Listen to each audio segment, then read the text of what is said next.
नमस्कार, मैं हूं मनीष मिश्रा। स्वागत है आप सबका जागरण न्यू मीडिया के इस लोकप्रिय कार्यक्रम जागरण डायलॉग्स में।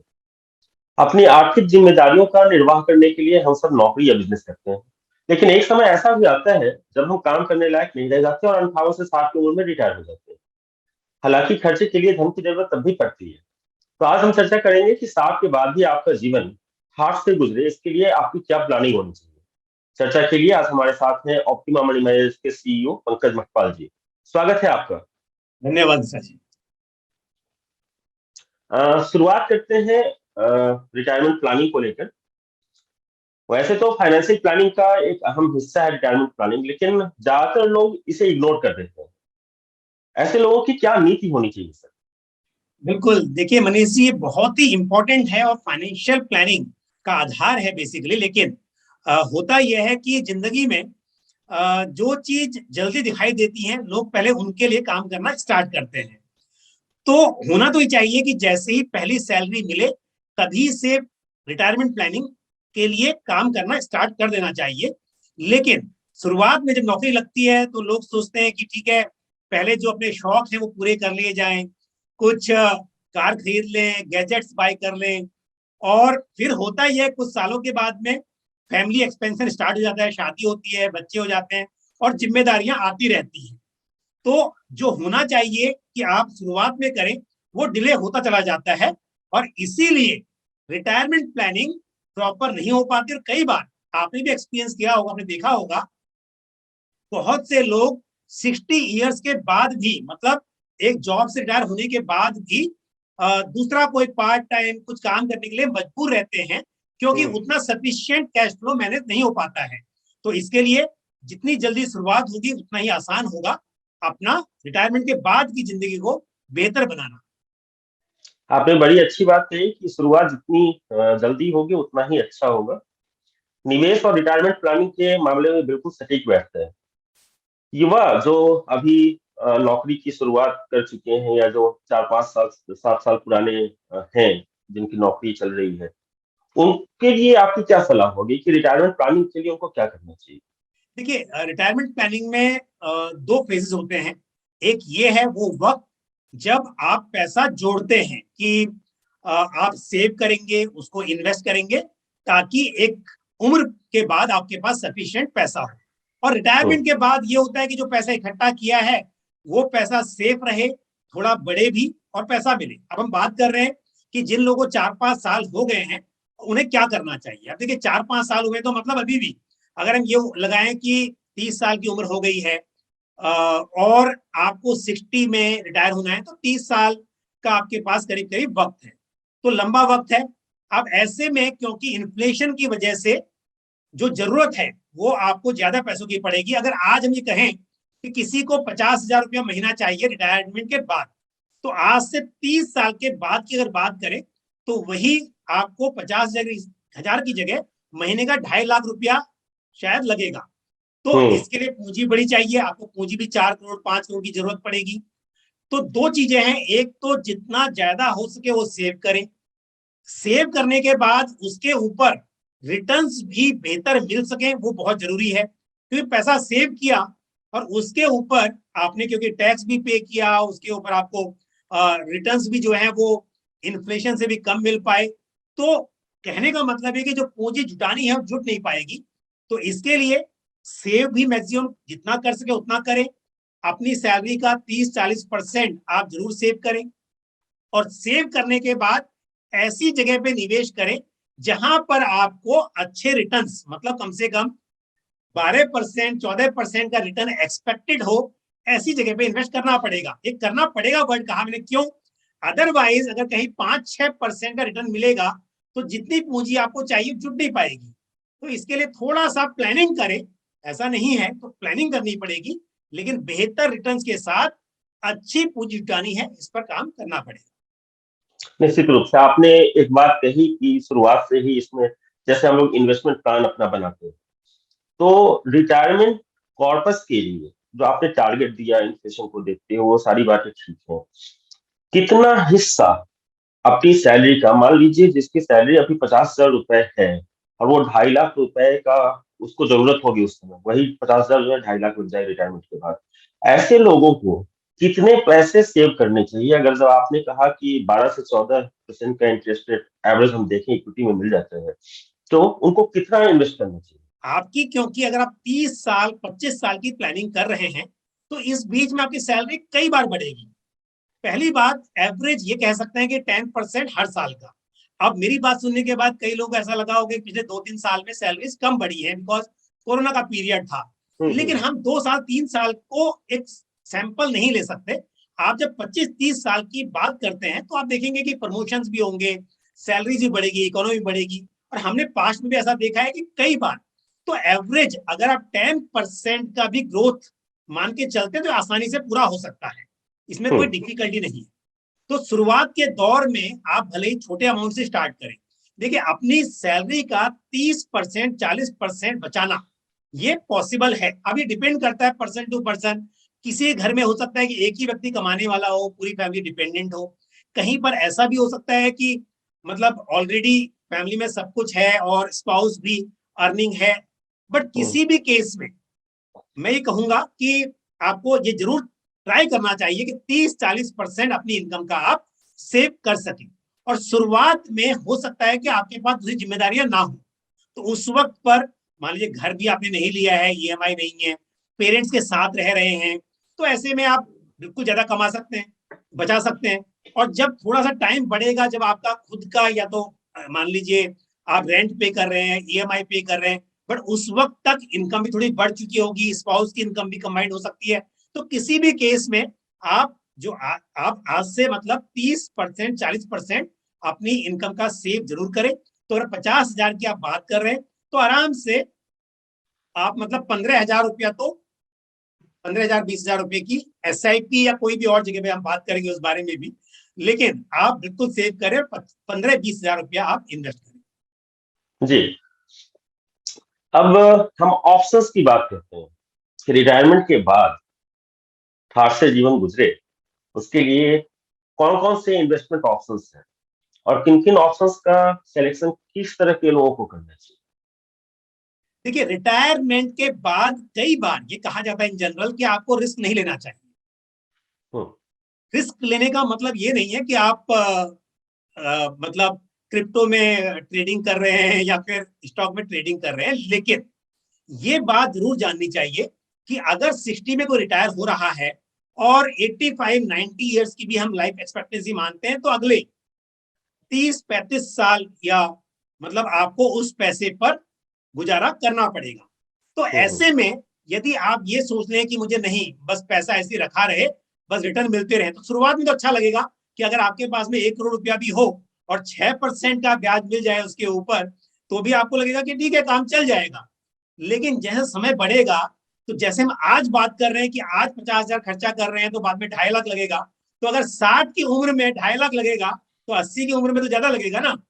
तो बिल्कुल। इसके लिए आपको जो भी पैसा है उसको थोड़ा समझदारी के साथ, कि वो पैसा आपको post tax inflation adjusted return दे सके, तो वो प्लानिंग जरूर करनी है।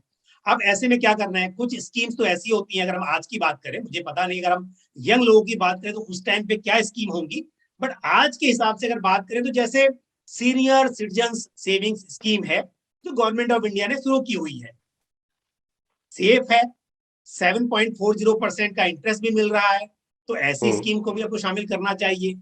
साथ ही प्रधानमंत्री व्यय वंदना योजना है, ये भी हम्म, एक पेंशन के लिए प्लानिंग है, ये भी ठीक है। लेकिन सिर्फ इनसे आप काम नहीं चला सकते। उसकी वजह यह है कि ये स्कीम जो है वो 5 साल 10 साल की स्कीम है। अब उसके बाद दोबारा से होंगी या नहीं होंगी उस टाइम पर ये नहीं मालूम है। तो आपको, और साथ ही अगर मैं 7.40 टैक्सेबल की बात करूं तो ये बहुत ज्यादा रिटर्न नहीं है। आपके हो सकता है कुछ स्कीम से बेटर हो, लेकिन हम्म, आपको क्योंकि पैसे को 30 साल 35 साल चलाना है। अच्छा, यंग एज में तो ऐसा है कि जो पैसा जुड़ा है उसके अलावा नया पैसा आता जा रहा है। रिटायरमेंट के बाद तो जो जोड़ दिया उसके ऊपर ही निर्भर रहना है, तो फिर पैसा बढ़ना चाहिए। तो आपको क्या करना है, अगर कोई व्यक्ति आज रिटायर होता है तो उसमें डिवाइड करना पड़ेगा कि आपके पास अगर 1 करोड़ रुपया भी है तो आपने मान लीजिए 20 लाख रुपया ऐसी चीजों में लगा दिया जहां पे आपको इमीडिएटली पेंशन स्टार्ट हो जाएगी, फिक्स रिटर्न है।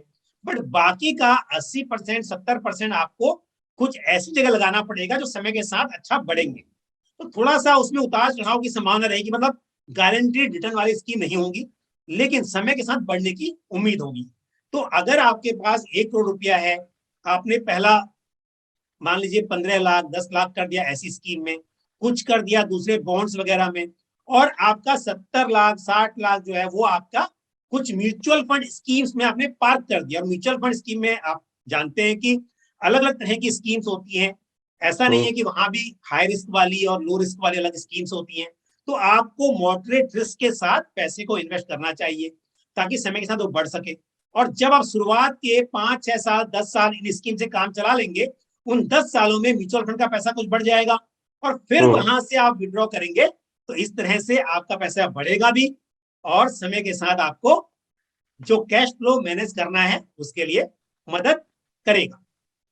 अच्छा, अब सवाल उठता है कि रिटायरमेंट के बाद के जीवन के लिए तो आपने बता दिया कि ये ऑप्शंस है, लेकिन 60 तक हम कॉर्पस कैसे बनाए?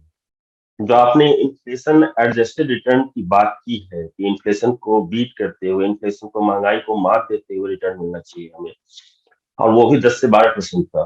तो ऐसे कौन कौन से ऑप्शंस हैं जिनको, मतलब हम चाहेंगे कि आप एक बार एज वाइज बता दें कि अगर जब 30 साल का कोई व्यक्ति है, साथ में रिटायर होना चाहता है, तो कितना रिस्क ले सकता है, 40 का है, 45 का है, 50 का है, जो देर से शुरुआत करना चाहते हैं। तो निवेश के ऑप्शन कौन कौन से हैं कॉर्पस बनाने के? बिल्कुल, देखिए वैसे एक जनरल रूल ऑफ थंब है कि आपकी 100 माइनस योर एज उतना आपका इक्विटी में एलोकेशन होना हम्म, चाहिए। लेकिन ये बात भी बहुत तरह से फिट नहीं बैठेगी क्योंकि हर एक का रिस्क एपेटाइट अलग हो सकता है और कोई व्यक्ति हायर एज में भी रिस्क ले सकता है, रिस्क लेने लायक होता है, बैकअप होता है। किसी के साथ ये होता है कि नहीं, उतार चढ़ाव से मुझे थोड़ी दिक्कत हो जाएगी। लेकिन जब बात करें रिटायरमेंट की, हाँ, तो हम्म, रिटायरमेंट पता है कि अगर आप 30 साल की उम्र में स्टार्ट कर रहे हैं और 60 में आपको पैसा चाहिए, तो बहुत लंबा वक्त है। मैं बोलता हूं कि अगर उतार चढ़ाव मार्केट में रहा तो भी, मतलब उतार आएगा चढ़ाव भी आएगा ना, तो वापस तो ऊपर आएगा। तो इसके लिए आप मैक्सिमम रिस्क ले सकते हैं। अगर आप पैसा बचा रहे हैं और आपने ये बोला कि मैंने अगर महीने में 40,000 बचाए, उसमें से मेरे को कुछ तो बच्चों की एजुकेशन चाहिए, दूसरे गोल है घर खरीदना है 4 5 साल के बाद, रिटायरमेंट के लिए 30,000 रुपए जा रहा है, वो रिटायरमेंट का जा रहा है। तो रिटायरमेंट का पूरा पैसा 100% भी अगर आप इक्विटी म्यूचुअल फंड्स में, मैं डायरेक्ट शेयर्स की बात नहीं कर रहा हूं, बट क्योंकि म्यूचुअल फंड्स प्रोफेशनली मैनेज होते हैं, तो अगर 100% भी आप म्यूचुअल फंड में लगा देंगे, सिर्फ रिटायरमेंट वाला कॉर्पस, बाकी का जो है उसको आप हम्म, बिल्कुल प्लानिंग से कीजिए। बट जो 30 साल की बात कर रहे हैं, तो आप शुरुआत में 100% इक्विटी से शुरुआत कर सकते हैं, कोई बुराई नहीं है। आप सारे के सारे फंड्स में एसआईपी कीजिए और इक्विटी फंड से कीजिए। लेकिन जैसे जैसे उम्र बढ़ती जाए, आप थोड़ा एलोकेशन इक्विटी का कम करते जाइए। वहां पे क्या होगा, अगर आप मान लीजिए 50 के हो गए हैं और आप 10 साल बचे रिटायरमेंट के लिए, तो पहली बात तो आपने पहले 20 सालों में अच्छी खासी पूंजी जुटा ली होगी। अब उसके बाद ये समय कम बचा है, तो हम बात करें उतार आएगा चढ़ाव आएगा, लेकिन अगर उतार मतलब मार्केट गिरा और ऊपर आने के लिए समय नहीं रहा, तो थोड़ी दिक्कत हो सकती है। तो उस हिसाब से जब आप 50 के हो गए, तब मैं बोलूंगा कि आपका लोकेशन मतलब इक्विटी में 40 50% ही हो तो बेहतर है, बाकी का डेट गोल्ड इस तरह के स्कीम्स में होना चाहिए। तो समय के साथ एक्सपोजर जरूर कम कर सकते हैं, लेकिन शुरुआती दौर में रिटायरमेंट वाला जो हिस्सा है उसे आप 100% इक्विटी से शुरू करें ताकि अच्छे रिटर्न मिले और आपको आपकी पूंजी जुटाने में आसानी हो। मनीष जी, एक बात और मैं ऐड करना चाहूंगा। जी, क्या होता है, जब हम शुरुआत में बात करते हैं लोग थोड़ा सा लेट कर देते हैं। आपको एग्जाम्पल बताऊंगा, अगर 12% का भी रिटर्न एक्सपेक्ट किया जाए, मतलब उदाहरण के तौर पर, और आपको 1 करोड़ रुपए इकट्ठा करना हो, तो आप 20 साल में 1 करोड़ रुपए जुटा सकते हैं 10,000 रुपया महीना निवेश करके। हम्म, लेकिन अगर 5 साल डिले कर दें, मतलब 20 की जगह आपके पास 15 साल बचे, 5 साल डिले किया, तो इन्वेस्टमेंट अमाउंट को डबल करना पड़ेगा। तो मतलब 10 के 20 करना पड़ेगा और 5 साल किया तो 40 करना पड़ेगा। तो प्रॉब्लम क्या होती है कई बार कि अगर आप इसको डिले करते जाएंगे, तो ऐसा नहीं कि 5 साल बात कर लेंगे कोई बात नहीं, कॉस्ट बहुत बढ़ जाएगी।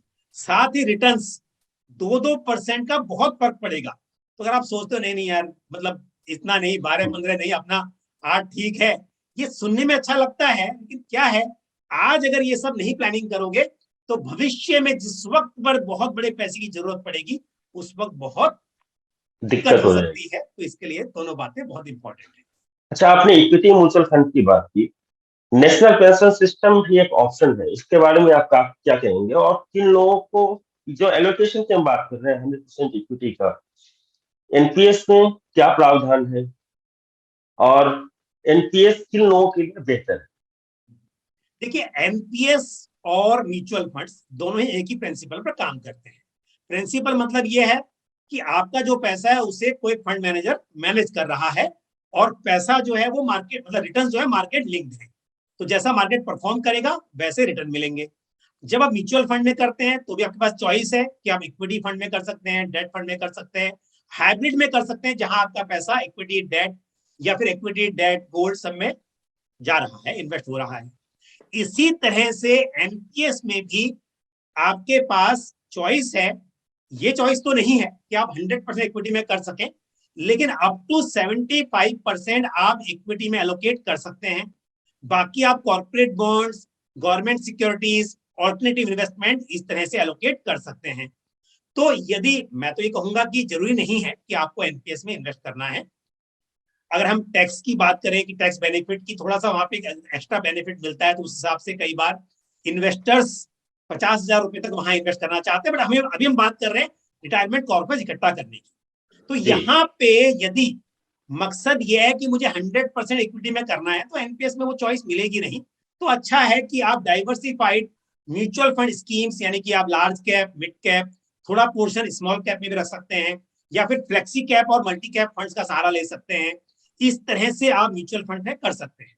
लेकिन अगर कोई निवेशक कहता है कि ठीक है मुझे म्यूचुअल फंड नहीं करना है किसी भी वजह से, तो एनपीएस भी आपका दूसरी चॉइस है, जहां पे आप इन्वेस्टमेंट कर सकते हैं।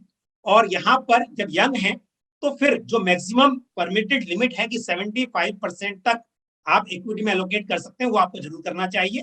और एज के साथ, क्योंकि वहां पर ऑटो चॉइस और एक्टिव चॉइस आपके पास अवेलेबल है, और ऑटो चॉइस में अपने आप जैसी एज बढ़ेगी आपका इक्विटी एलोकेशन कम होता जाएगा, तो आप वो भी कर सकते हैं। लेकिन मैं एक बात जरूर बताना चाहूंगा, म्यूचुअल फंड में पूरा कंट्रोल आपके हाथ में है कि किसी हम्म। वक्त पे आप क्या करना चाहें उस पैसे के साथ, निकालना चाहें, रखना चाहें, बढ़ाना चाहें। लेकिन एनपीएस में क्या है कि रिटायरमेंट अगर 60 ईयर्स की एज कहता हूं मैं, 60 ईयर्स में अगर आप पेंशन स्टार्ट करना चाहें, तो मतलब 60% आप लमसम में विड्रॉ कर पाएंगे, 40% आपको कंपल्सरली पेंशन में कन्वर्ट करना पड़ेगा। और जो जी। पेंशन में कन्वर्ट करना पड़ेगा, वो भी जो स्कीम में चॉइसेस हैं, मतलब जो भी एनवीडी प्रोवाइडर्स हैं उन्हीं से आपको पेंशन लेनी पड़ेगी। But hmm. म्यूचुअल फंड में क्या होता है ना, आपको ऐसा लगता है कि मुझे कहीं ऐसे पेंशन की प्लानिंग नहीं करनी है, अपने हिसाब से मैं एसडब्ल्यूपी कर लूंगा, सिस्टमेटिक विड्रॉल प्लान करूंगा, रेगुलरली वहीं से पैसा विड्रॉ करता रहूंगा, बढ़ता भी रहेगा और विड्रॉ भी होता रहेगा। तो म्यूचुअल फंड में कर सकते हैं। एनपीएस में क्या है, बाद में पैसा बढ़ने की संभावना बहुत कम रहेगी। जब आप एनपीएस का पैसा एनवीटी में ट्रांसफर कर देंगे तो बढ़ने की गुंजाइश बहुत कम हो जाएगी। तो इसके लिए एनपीएस भी एक ऑप्शन है, बट मेरे हिसाब से यंग एज में तो यदि आप म्यूचुअल फंड का सहारा लें तो वो बेहतर है। चलिए, आपने बड़ी अच्छी बात बताई, लेकिन सर एक असंगठित क्षेत्र भी है जो अपने रिटायरमेंट की प्लानिंग के बारे में नहीं सोचता। मतलब एक तो सैलरीड क्लास हो गया, एक बिजनेसमैन हो गया, लेकिन असंगठित क्षेत्र के जो लोग हैं, जो दिहाड़ी मजदूर टाइप का काम करते हैं, और मतलब कंस्ट्रक्शन के क्षेत्र में काम करते हैं, वैसे लोग अगर जब हमारा कार्यक्रम देख रहे हैं, तो हम चाहेंगे उनको भी आप बताएं कि वो अपने रिटायरमेंट के लिए क्या करें, क्योंकि एक समय के बाद वो भी काम नहीं कर पाएंगे। बिल्कुल सही बात है, उनको भी करना ही चाहिए। और अटल पेंशन योजना जो कि एक एनपीएस का ही पार्ट है, तो अटल पेंशन योजना जैसी स्कीम में तो थोड़ा कंट्रीब्यूट करें ही, वो एक ऑप्शन है। और उसके अलावा क्योंकि म्यूचुअल फंड में आप 100 रुपीज की माइक्रो एसआईपी भी कर सकते हैं, तो कोई भी व्यक्ति अगर थोड़ा सा, मतलब क्योंकि फाइनेंशियल लिटरेसी की जरूरत है और सही डिसीजन लेना बहुत जरूरी है। क्योंकि अगर मैं यहाँ पर बोल रहा हूँ और हम बात करें कि कॉमन पर्सन, मतलब असंगठित क्षेत्र और ज्यादा समझ भी नहीं है, अब वहां पे डिसीजन गलत नहीं होना चाहिए। तो अगर थोड़ी समझदारी के साथ 500 रुपए, 1000 रुपए की एसआईपी स्टार्ट कर दी जाए, और एक डाइवर्सिफाइड फंड में, ये नहीं कि आपने सोचा कि एक सेक्टरल फंड है, लास्ट 1 ईयर में रिटर्न बहुत अच्छा मिला है, ऐसे नहीं। 1000 रुपए की अगर आप एसआईपी कर ले और भूल जाए करके, एक अच्छा डाइवर्सिफाइड फंड लेकर उसमें आप एसआईपी शुरू करें, और बार बार देखे नहीं। हो सकता है कि आपने 4 महीने इन्वेस्ट किया और थोड़ा मार्केट में करेक्शन आया तो थोड़ा नुकसान दिखाई दे सकता है, बट अगर आप 25-30 साल की बात कर रहे हैं, 20 साल की बात कर रहे हैं, तो यहाँ पर नुकसान होने के चांस बहुत ही कम है। तो इसके लिए अगर आप महीने का 5,000 बचा रहे हैं, 4,000 बचा रहे हैं, तो उसमें से 1,000 रुपया आप म्यूचुअल फंड की एसआईपी में कर लीजिए। तो कम से कम एक तरफ आपका आरडी और एफडी में भी पैसा रहेगा, पर साथ में थोड़ा सा मार्केट लिंक रिटर्न मिलेंगे, वो एक चॉइस है। और दूसरा जिसे हम बात कर रहे हैं कि एनपीएस और अटल पेंशन योजना, उस तरह की स्कीम्स में आप बिल्कुल इन्वेस्ट कर सकते हैं।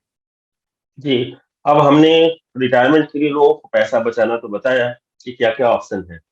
अब आप हमारे दर्शकों को ये बताएं कि नियमित आय के लिए, रिटायरमेंट के बाद नियमित आय के लिए, रेगुलर इनकम के लिए लोगों को कहाँ-कहाँ निवेश करना चाहिए? मतलब कौन-कौन से ऑप्शंस ऐसे हैं जहां कॉर्पस जो जमा किया उन्होंने 1 करोड़ 2 करोड़ रुपए का वो जमा करें और वहां से उनको एक नियमित आय मिलती है। देखिए, नियमित आय के लिए जो ऑप्शंस हैं, वहां पर पैसा तो आपको रेगुलर मिलेगा, लेकिन पैसा बहुत बढ़ेगा नहीं। हमने हम्म, शुरुआत में कहा कि अगर कोई व्यक्ति 60 में रिटायर होता है और उसकी 80, 85, 90 साल की हम एक लाइफ एक्सपेक्टेंसी भी लेके चलें, तो अगले 30 साल, 40 साल के लिए या 20, 25, 30 साल के लिए आपको इंतजाम करना है। तो यहाँ पर मतलब जैसे प्रधानमंत्री व्यय वंदना योजना है, या सीनियर सिटीजन सेविंग स्कीम है, post office monthly income scheme है, कुछ इंश्योरेंस कंपनीज के एन्युटी प्लान्स हैं कि जहां हम्म, पर आप पैसा लमसम कर देते हैं और आपको एक गारंटीड पेंशन फिक्स हो जाती है। इस तरह की स्कीम्स में थोड़ा पैसा पार्क कर सकते हैं, लेकिन क्योंकि पैसा बढ़ेगा नहीं, तो बाकी पैसा, मेरा अगेन कहना है कि 1 करोड़ रुपया हो तो 30 लाख 40 लाख आप इस तरह की इनकी स्कीमें डिवाइड कर दें। बाकी का जो 60 लाख है, क्योंकि अगर हम ऐसे भी बात करें तो यहाँ पे लिमिट लिमिट तय है पहले से ही कि हम्म, आप कितना पैसा इन्वेस्ट कर सकते हैं। तो अगर हम सब कुछ मिला के, एमआईएस भी हो गया आपका, बाकी चीजें भी हो गई, तो बाकी 40 लाख करने के बाद 60 लाख रुपया आप म्यूचुअल फंड में करें। मैं इसके लिए कह रहा हूं क्योंकि वहां मार्केट लिंक रिटर्न है, पैसा बढ़ने की गुंजाइश है, और आप आज ही पैसा विड्रॉ नहीं कर रहे हो, आप 10 साल के बाद विड्रॉ करना स्टार्ट करेंगे। और विड्रॉ करेंगे कैसे? म्यूचुअल फंड में सिस्टमेटिक विड्रॉल प्लान, एसडब्ल्यूपी, एक बड़ा अच्छा ऑप्शन है। ये बहुत पॉपुलर नहीं है आज भी, मतलब आपको, हमें ऐसा लगता है कि शायद ये बहुत कॉमन है, बट जब हम लोगों से बात करते हैं तो महसूस होता है कि लोगों को एसडब्ल्यूपी की उतनी जानकारी नहीं है, हालांकि एसआईपी की काफी अब हो गई काफी है। जानकारी। तो एसडब्ल्यूपी एसआईपी का उल्टा है।